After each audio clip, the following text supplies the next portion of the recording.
Hello, and welcome to episode 7. I still can't believe that this was something that I'd been thinking about for 2 or 3 years, maybe longer, and researching different things to start up, thinking about how do you start, where do you start, how do you record, how do you upload, etc. And now it's reality. I still feel as if I'm kind of in a pinch me moment. And I've got to say thanks to everybody who has been listening and supporting me since the start of this. It's been really nice, and it gives you that little boost of confidence sometimes that you need. I also want to thank my guests that have been on and the ones that are planning on coming on, because I've just secured a couple more guests over the coming months, and hopefully we'll get more in. I think Ainsley's going to come back in to talk about one of the topics in the next couple of weeks as well, so that'll be good. I think this week I'm just going to talk about mental health as an all-rounder in general, not one specific topic, because I think that in a sense might alienate some people who are tuning in to get a bit of reassurance. So I think this one's for everybody. So mental health, as we all know, it can happen to anybody, any of us, any time in their life, any age. It's not gender specific, it's not just adults, it can be children as well. And I know a lot of people still think, how can children struggle with their mental health? What do they have to worry about? But when you think back to when you were a child, you maybe had some worries, and if you were lucky not to, that's amazing, but unfortunately not everybody's in that same position. Some people do have struggles. I mean, if you think about what you see on news almost daily about things that have happened to individuals, or things that the police are investigating, and if it's something the police are investigating, there's always people behind that who are hurting, who, whether it be family members or victims, etc. And that can take a lot of getting over. But it doesn't have to be something as severe as that to trigger your mental health.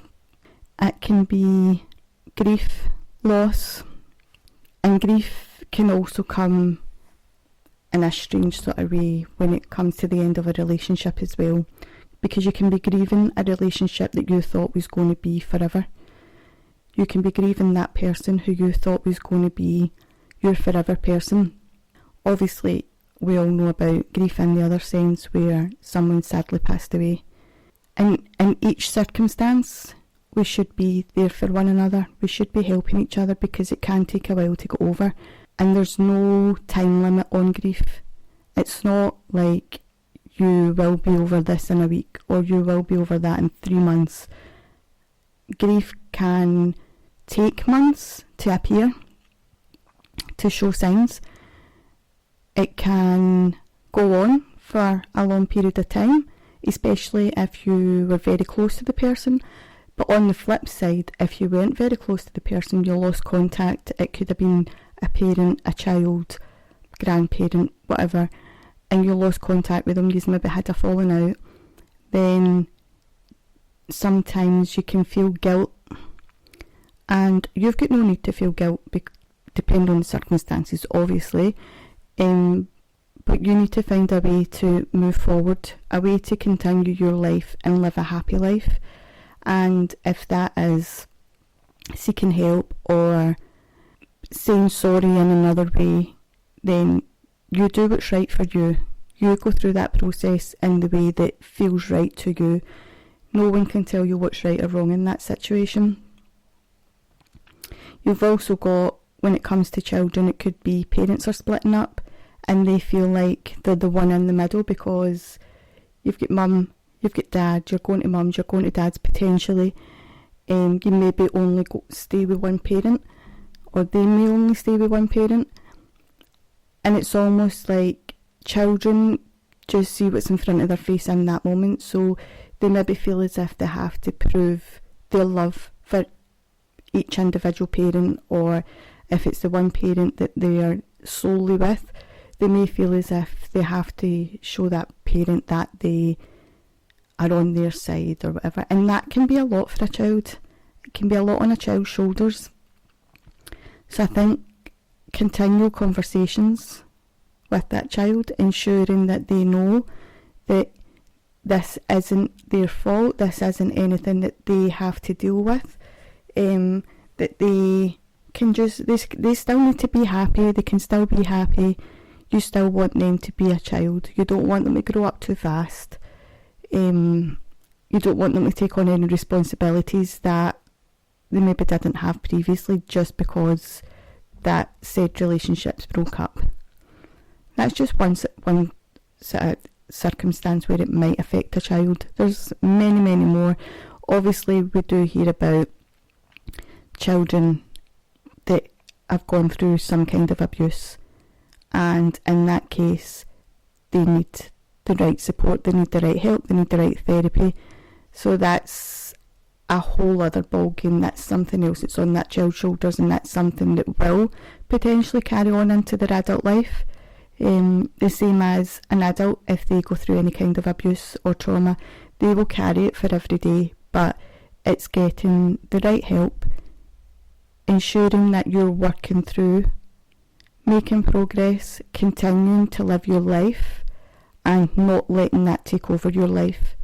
It's very easy to sit back and allow it to ruin your life, but if you can have a good support system round about you, then you can still have a very, very happy, healthy life.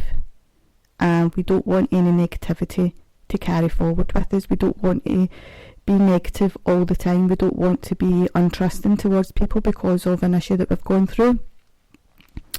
So in that case, you do want to ensure that you have the right people around you, people that you do trust, people that you can go to or that you can depend on, the same as they should be able to depend on you as well. It's not a one-way system. We should all be there for each other, especially within friendships and families, relationships as well. But of course there's another side to mental health where it's not due to trauma and it's not due to anything that you've seen or anything that's happened to you or to somebody that you know. It can be genetic, it can just be part of your makeup. We've obviously got things like bipolar disorder, you've got schizophrenia, we have things like Munchausen's disease. There's many, many more. That the list is basically endless. You could go through them all. I think Munchausen's has been spoken about a lot more because of a certain Netflix documentary and people that have gone to prison and things like that. You've maybe heard of it, you maybe haven't. So Munchausen's is about a person who will fabricate illnesses, make up illnesses. They will see signs that are there that aren't actually there, and they are adamant that this person, whether it be themselves or whether it be somebody that they care about or love, has a terminal illness or something as severe as that. Again, it's all about the right care. In that sense, you would need the right medication as well. And I know a lot of people don't want to go on medication, which is very understandable, and that's why there are a lot of holistic therapies out there, and we will, in coming episodes, there will be a lot more spoken about holistic therapies. But when it comes to medication, sometimes it is needed, and you can try your hardest, but sometimes medication along with talking therapy, counselling, however you want to describe it, is sometimes needed together. They both come hand in hand. You can't do just medication because you're not getting to the root of the issue, you're not getting to what triggers you, and that's a big part of making waves with your mental health. Talk through everything and getting to the core of it, finding your way of coming to terms with things in your head, realising that this isn't your fault, this isn't because you've done anything bad, it's just unfortunate that you are going through a blip at this moment. So medication, when we talk about medication, one thing that I like to point out, especially to my clients, if you are determined that you're not going to go on medication, and it's just purely because it is potentially an antidepressant or something similar. So usually when somebody says to me, no, I'm not going on it, I don't want to go on it, and I'll ask why, and that's not because of any negative feedback that they're giving me. I am genuinely interested in why do you not want to go on medication, and the biggest majority of the time they don't have a reason. It is just because of an antidepressant. So they don't have a reason, there's no side effects or anything, there's nothing, it's almost like the stigma of being on an antidepressant. People will look at you differently. Nobody has to know you're on that medication, nobody has to know you're on any medication, whether it be paracetamol or dialysis, whatever. Nobody has to know what's going on in your personal life unless you decide to tell them. But then when you look at, if you were to go on heart medication because you have a condition with your heart, if you were to have treatment for cancer, for renal, anything like that, that is keeping you alive, you would never doubt it. You would always say, yes, I want to live as long as possible, I want to take any medication that's offered. So why not with antidepressants? Antidepressants could be keeping you alive. Mental health can affect your thoughts. It can affect how you go about your everyday. Sometimes in our heads we think that we should be doing something to ourselves, harming ourselves or worse. And that's where antidepressants come in. It is to try and relieve these thoughts. Try to stop you from hurting yourself. Try to stop you from doing anything worse. So essentially, your antidepressant could be keeping you alive. It's just a bit of food for thought. And normally when I do explain it to my clients, they see it in a different light. They see antidepressants as almost a lifesaver in a sense. And you don't necessarily have to be on antidepressants for life either. It will all depend on the severity of your mental health, how you overcome it. If you overcome it, obviously depends on where your mental health sits in the chart, what you're diagnosed with. Obviously some, like schizophrenia, things like that, may be a lifelong condition, which means that you will potentially be on medication for life unless you are considered to be able to live without it, without harming yourself or harming others. Then you've got maybe like grief. Sometimes when grief goes on for too long, it can then turn to a depression, put you into a depressive state. And when it goes by X amount of months, your doctor, psychiatrist, psychologist may think that, okay, it's went on a bit long, maybe we will try something in the short term, and it usually is only short term. So think of it that way, that you don't have to be on this for life, and it's a case of, like everything else in life, we take it a day at a time, a week at a time, a month at a time, however it may be. Just bear in mind that when you do decide, or if you do decide to go on any medication, it's not a miracle cure. It is not going to correct your mood straight away. It can take a while to get into your system. Sometimes we do have to try different medications, trial and error.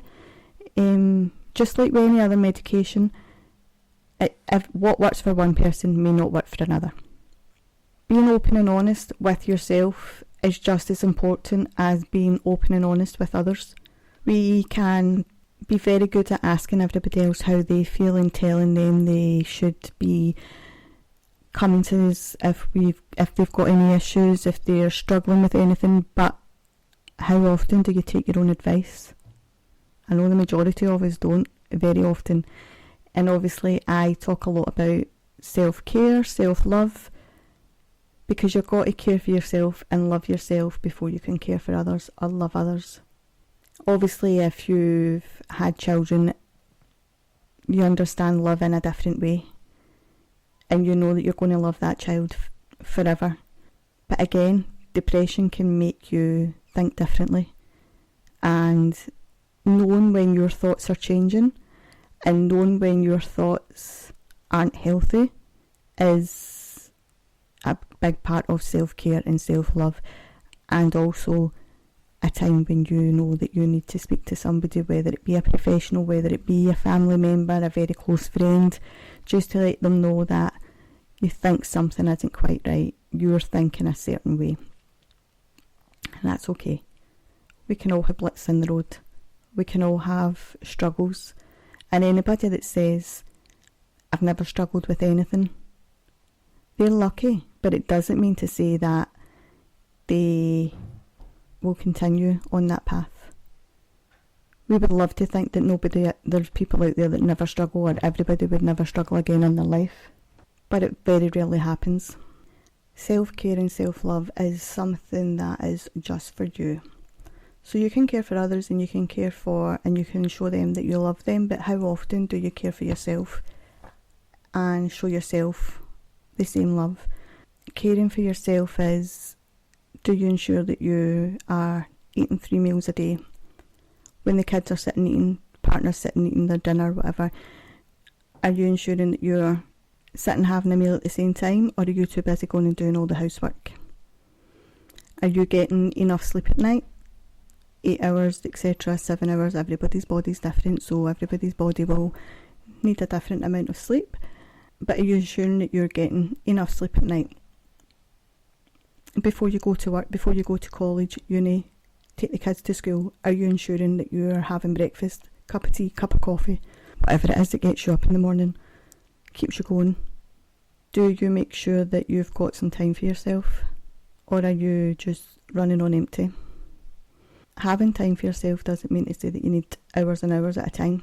It can be you're just sitting having a cup of tea while reading a book or watching your favourite show in peace and quiet without it being disturbed and without you drinking a freezing cold cup of tea. I had my own self-care day today, and again, like everybody else, I don't always take my own advice, but it was needed, it was essential. So I went out to see my best friend, spent a couple hours with her, and then I went for a massage. And it was needed. I keep pulling muscles in my shoulders and my neck, etc., which means that I'm not giving my body the right care it needs. So it was time to down tools and do something about it. And that was exactly what I'd done. And I feel so much better for it afterwards. So I spoke about knowing the changes in yourself, but what about others? Would you be able to spot the changes in someone else? Whether it be someone that's close to you, or maybe just a colleague at work, or it could be a neighbour. Some of the changes that you might see in someone who's struggling is they don't leave the house as often. They're maybe a bit more unkept. Their personal care isn't as well kept as it normally is. Do you think they're losing weight? They're looking a bit tired. They could be putting on weight. And I don't just mean a little pound or so. It would be a bit more drastic than that. I would say losing weight is more common than putting on weight with someone who's struggling with their mental health. And that doesn't mean that they have any condition that needs to be diagnosed to do with their eating. It just means that sometimes your metabolism can be a bit faster. Sometimes they may be missing out on food throughout the day. They're possibly not sleeping enough, but on the flip side, they could be sleeping too much, which means that they don't have enough time to eat either. It's more about physical appearance rather than anything else, because we can all put a smile on, and you know yourself, someone says to you in the street, "Oh, hi, how are you?" You automatically say, "Oh, I'm good, thanks." You could be feeling the worst that you ever felt. You'll always say you're good, because for some reason we don't want to open up to people. We don't want to leave ourselves bare. So instead of saying, oh, I'm feeling a bit rubbish, or I'm just back from the doctors, or I maybe need to go, I've been off work for so long, we just automatically say, I'm okay, I'm good, thanks. How are you? And it's that circle. That person then says to you, I'm good as well, thank you. And then you walk on. And we all do it daily. It's when you see the signs of someone who is struggling, then instead of saying to them, how are you? Why not change the wording? You could say, are you getting enough sleep? Are you feeling okay? Do you need someone to talk to? Is everything okay at home? It all depends on how close you are to that person. If it's just somebody you work with and you only see them in passing and you haven't built up a friendship, you wouldn't necessarily say to them, is everything okay at home? Or anything that may make them think that you're being nosy, or to make them defensive. If you don't feel as if you can approach the person because you don't know them well enough, and you maybe know someone that knows them a bit better, you could say to them, do you know if they're okay? Could you check in on them? I think they're maybe not quite themselves. And again, ensuring that their privacy is also kept, because you don't want everybody talking about them either, and you don't want them to feel as if everybody's talking about them. There's a stigma as well with mental health that men shouldn't, or don't, can't, however you may describe it, struggle with their mental health. There's, especially in certain parts of the world, the UK is bad for it, where people will say, man up, pull your socks up, just get on with it. Life isn't always as easy as that. Men can struggle with their mental health. Men do struggle with their mental health. Many men do struggle with their mental health. And we see every day, almost, men taking their own life. And that's something that needs to stop. We need to stop thinking of men as they have to just go on with things. They have to be stronger. They have to be X, Y, Z. Men have to start opening up. Men have to start being honest. And men have to deal with things the same way as women do. So if you know a man who's struggling with their mental health, or potentially struggling with their mental health, ensure they are getting the correct help. Ask them to talk to somebody. Now, if they don't feel as if they can speak to their friends or their family members, for that exact reason that I've just mentioned about being judged, worrying about people not seeing them being as manly as what they should be, they can phone many helplines which are very confidential. They don't have to be face to face with anyone, and they also don't have to give any personal details. These are charities that are there for this exact reason. People that don't want to be known to have mental health issues, or struggling with their mental health, struggling with their thoughts. We don't want to wake up every day and turn on the telly or open social media, open a newspaper to see that another man has taken their life. We also don't want to see that any women are taking their life, or any children. This isn't solely about men, but I want to bring to attention that men need to start opening up more. Men shouldn't be judged because they are going through a certain situation, and it doesn't matter what's took them there. The only thing that matters is that they get the help they need. And once you start opening up, you will realise that there's probably many people within your circle, male, female, however they like to be known, will also be struggling. But because everybody keeps it a secret, nothing gets fixed. Nobody can be there for each other. Whereas if you speak to somebody and then they say, oh well, I've been struggling, or I did struggle in the past, or I know someone that was struggling, they may be able to give you some advice. You may be able to be a shoulder for each other. You could go through your journey together. And if you are unsure where to go for help, there are many charities that you can Google online. You've got your GP, who, if you want to go down that route, you've got your GP who will then refer you to whichever department it may be that you need to be referred to.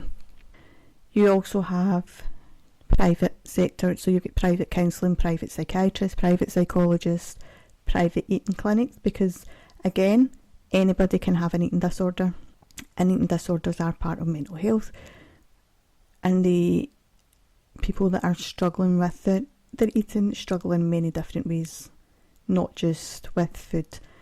And again, that can come from trauma, it can come from things that have been said to them, many things. And again, that's not limited to male or female, adult, etc. Children can struggle with their eating disorders, teenagers, and the same as anything else to do with mental health, it is not gender specific, and it's also not linked to a certain age group, any age. All the statistics will be dependent on your own country, your own town, your own state. There will be some countries where it is higher for men to have an eating disorder than women. There will be some countries where it's higher for women to take their own life than men. And then there will be some places where it will be children, unfortunately, which is very sad. We never want to see that, we never want to hear that, and I would love, again, I say it all the time, to wave a magic wand and eradicate mental health, get rid of the stigma, get people talking, get people asking questions, be knowledgeable.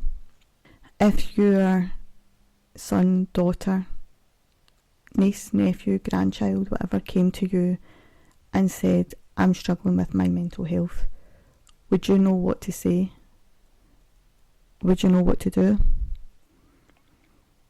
The best thing to do is get them to open up.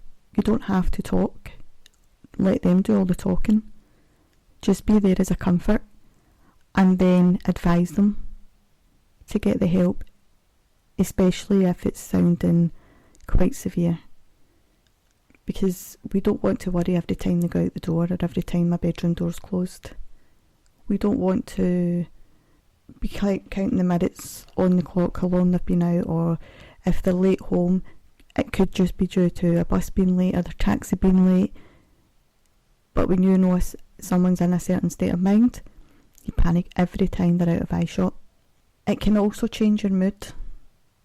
So in the sense where someone can be happy, bubbly, always outgoing, always partying, sometimes they can be very aggressive's not the right word, but they can be short-tempered.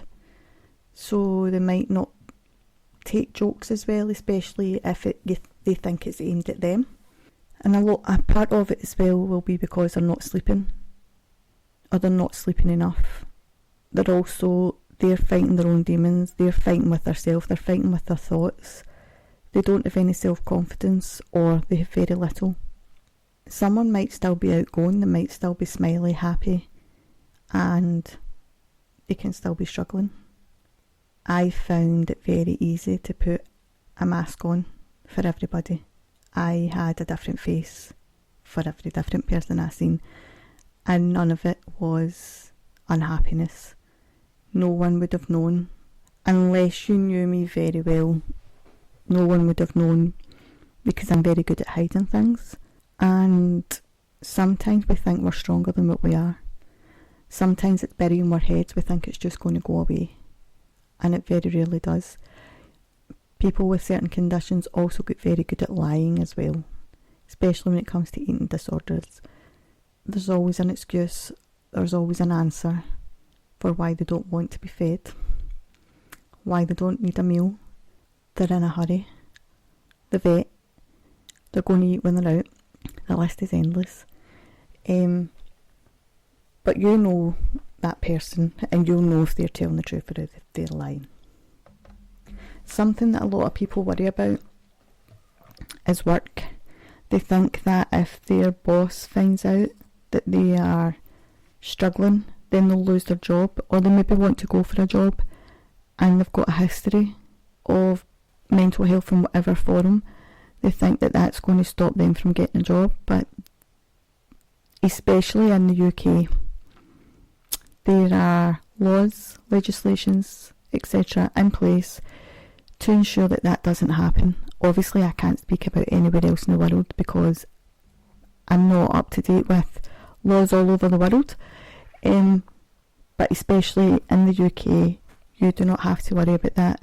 No one can tell you that you're not getting a job, because obviously if you were going to be dealing with certain machinery, etc., that maybe affect medication that you're on, or could be cause for concern, then yeah, but they could maybe find another role for you. But you cannot lose your job because you're taking time off to work on your mental health. That's not a negative, that's a positive. And obviously, depending on how long you've been with your company, then you would have a case to take to court. And sometimes just letting your boss know that you know the ins and outs will work in your favour. Always go in armed with the information, with the facts. Never go in not knowing your rights. And again, there's many places that you can find employee rights. You can find them online. If you're in the UK, you can speak to your local Citizens Advice Bureau. If you're out with the UK, you maybe have your own version, which is, so the Citizens Advice Bureau is somewhere that you go to find your legal rights.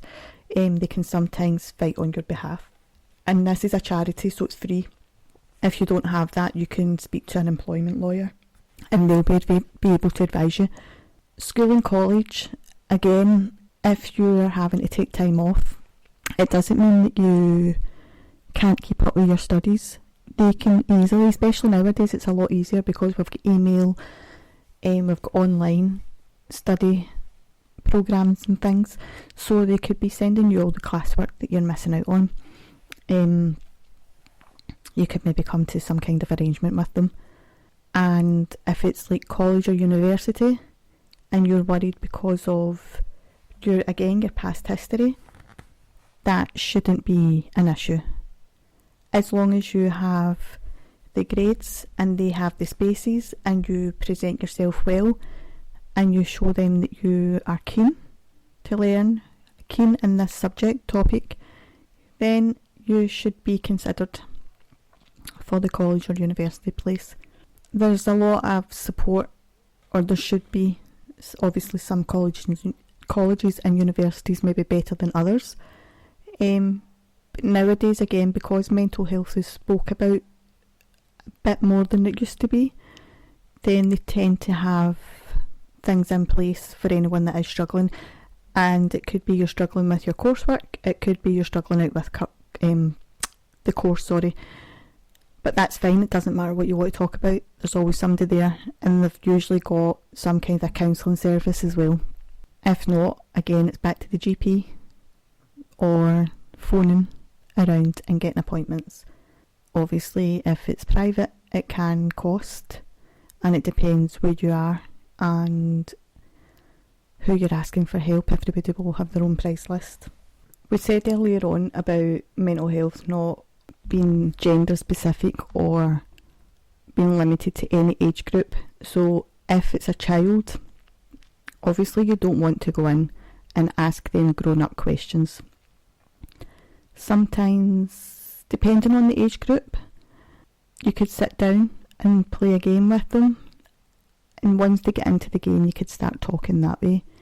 They could be drawing pictures and ask them to describe the picture, ask them how their day was, how was school, like, do it in a child-friendly way. Obviously, as they get older, then the way you question would be towards an older child.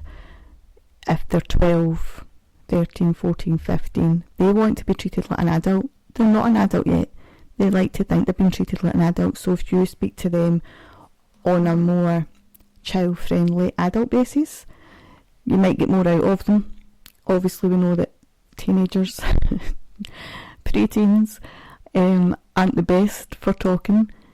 Sometimes it's a grunt, sometimes it's a I hate you, We've all been there, we've done it, we've lived it, we've watched it happen.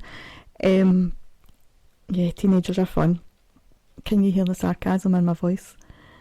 But again, you know your child, so you know what their normal is, and you know how far that you can go with the questioning. You don't want to interfere with their privacy either, though.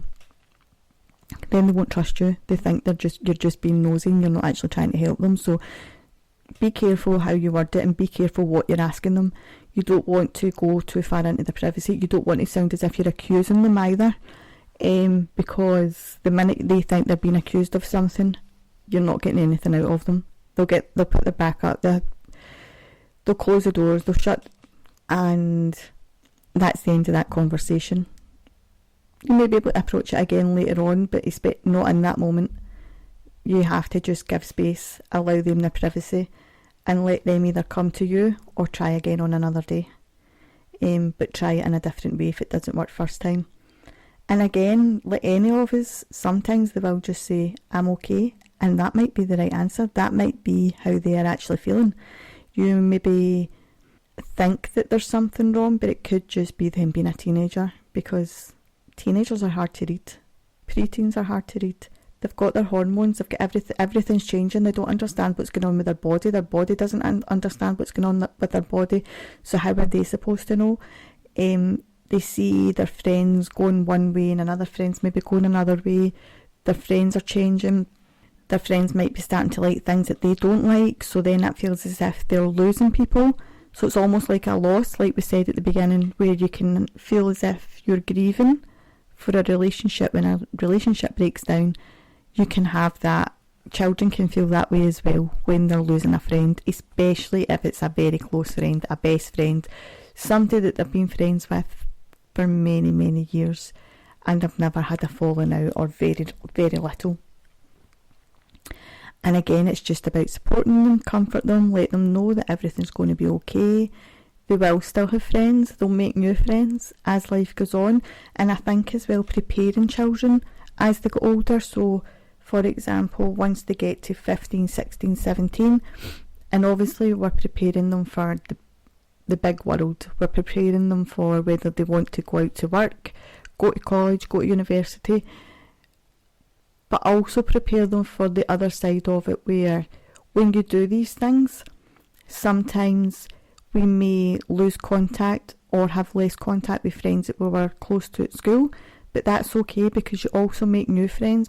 And when you go to college, when you go to university, a lot of the time you're going to make friends with people that have got the same interest as you, because they're doing the same courses, or it'll be friends of friends. Everybody just comes together, and it can be very social going to college and going to university. They have very many nights out and they absolutely love them. They don't study as much maybe, but yeah, being young is all about enjoying it. It can't all be about study, work. You've got to enjoy your life as well, and they've got to be given that sort of free rein when they get to that age.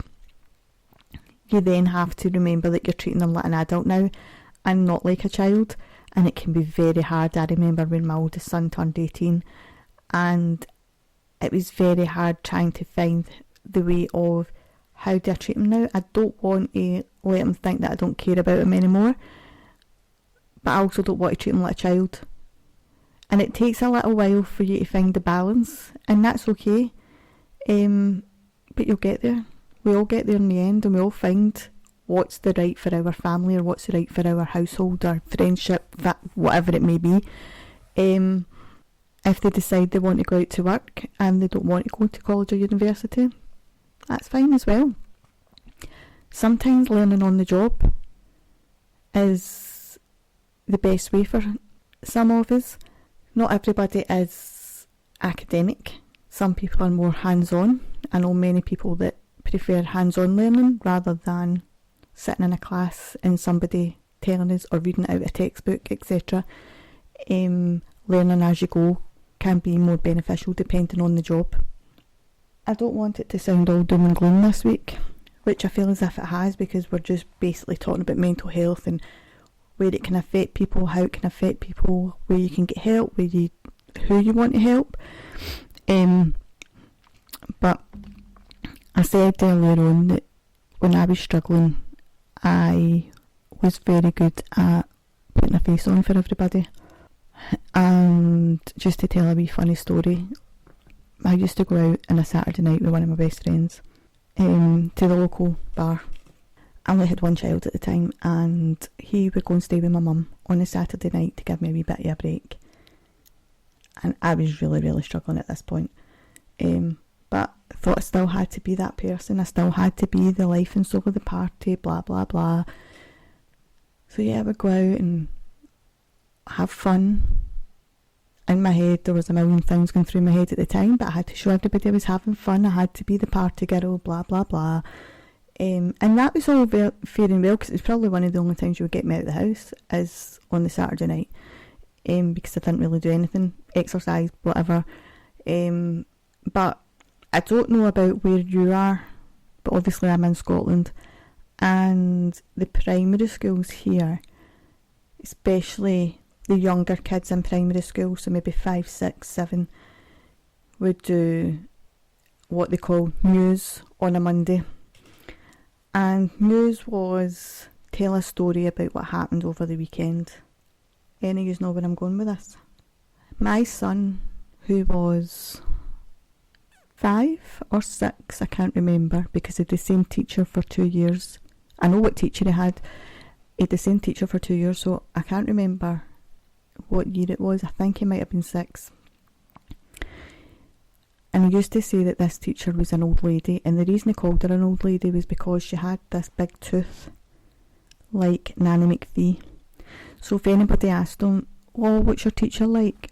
obviously they meant, is she nice? Does she shout a lot? Whatever. And he said, she's an old lady. What makes her an old lady? She's an old lady with an old tooth. And this was the Nanny McPhee tooth that I'm talking about. Anyway, she was very, very old school. I was scared of her. Everybody was scared of her. She just looked scary. So Monday morning comes, he goes to school, he came home, and I said, "Oh, how was school?" "Oh, it was good. Tell me all about school." "What did you say for your news?" Here we go. He went in and told his teacher and all his class that his mum was at the bar on Saturday night, dancing naked on the tables. Steaming drunk. Please. I had parents' night coming a week or two later, and I thought social services were going to be there. I mean, you got part of the story right. It was a Saturday night and I was drunk. There was no dancing on the tables, and there most definitely was no nakedness. So yeah, that's our... I don't know how to pronounce that off. I don't know how to describe it. That's what my son thought of me when he was 5, 6 year old. And it makes you think, what do kids actually think about when their parents go out? What do they think that their parents do? Or what do they think goes on? Do you know, if you're driving by a bar, or you walk by a bar, if you're in town with the kids, and they hear all the noise and all the laughter and all the shouting and whatever else, what goes through kids' heads? What do kids think? Because you don't take them into a bar. Very rarely do we take them into a bar, especially not late at night, because that's for grown-ups. That's where you go when you're an adult. So what do they think goes on behind those doors that only adults are allowed to see? Do we think their imagination runs away with itself? Because clearly my son's did. He obviously thought the women danced naked on the table. I don't know whether they thought the men did as well, so it could have been something very illegal going on in that bar, if he was right, which obviously he wasn't. But yeah, what goes on in kids' heads? Kids' imaginations are wild, but they're amazing.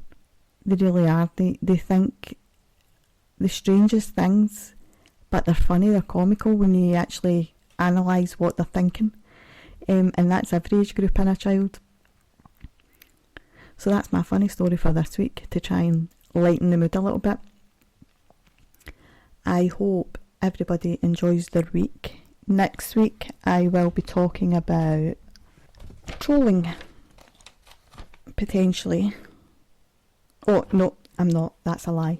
That's, I think, the week after. What am I talking about next week? I don't know.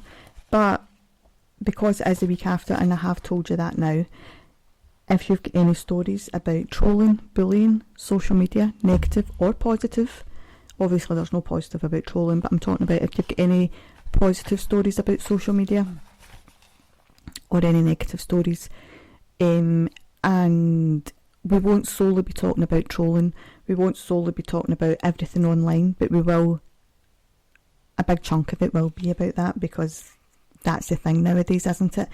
But where does trolling start and where does it end? What age groups? Bullying can start within school, within a workplace, within whatever, and then carry on to online trolling. Do you know anybody that's experienced that? And would you like to tell a story? Or would they? Even if you don't want to come on to talk about it, you can write in, and there'll be no names mentioned, no areas, anything like that. Everything will be confidential. It will literally just be the story. And if you do put names in, I'll change them. Social media and all these streaming sites and the online gaming, things like that, they can be positive, but there's also a negative side to them. There's a very dark side to them. So I think it's a bit more of awareness than anything else. So yeah, 2 weeks time it'll be online mainly, but there'll also be sort of bullying, a wee bit of advice for parents, a bit of advice for children, whatever age you are. If you're still classed as a child or if you're classed as an adult, there will be some information there for you. There'll also be information where you can go and get some help. Next week, I'm not entirely sure because a couple of the episodes have been changed because of who's coming on to talk with me. So it's fitting in everybody else's diaries as well. But it will hopefully be a good one. I'll try and get something a bit different for next week. It's funny how we think we're organised and then in reality we're not as organised as what we think. I always say I'm the most disorganised person. Although in my head I'm organised, I suppose it's organised chaos is the best way to describe me. I know where I'm meant to be when I'm meant to be and I can be there. But it's when I don't know and then I'm like, oh, right, how do I fill that time? How do I fill that minute? Anyway, I'm rambling. I'm talking a lot of rubbish. So we will leave it at that. If anyone has anything they would like me to talk about next week, get in touch and I'll look into it. Other than that, it's a surprise for you and it's a surprise for me what's happening next week, but let's hope it's a good one. It will be, I promise. But enjoy your week and I hope you enjoyed the episode. Thanks. Bye bye.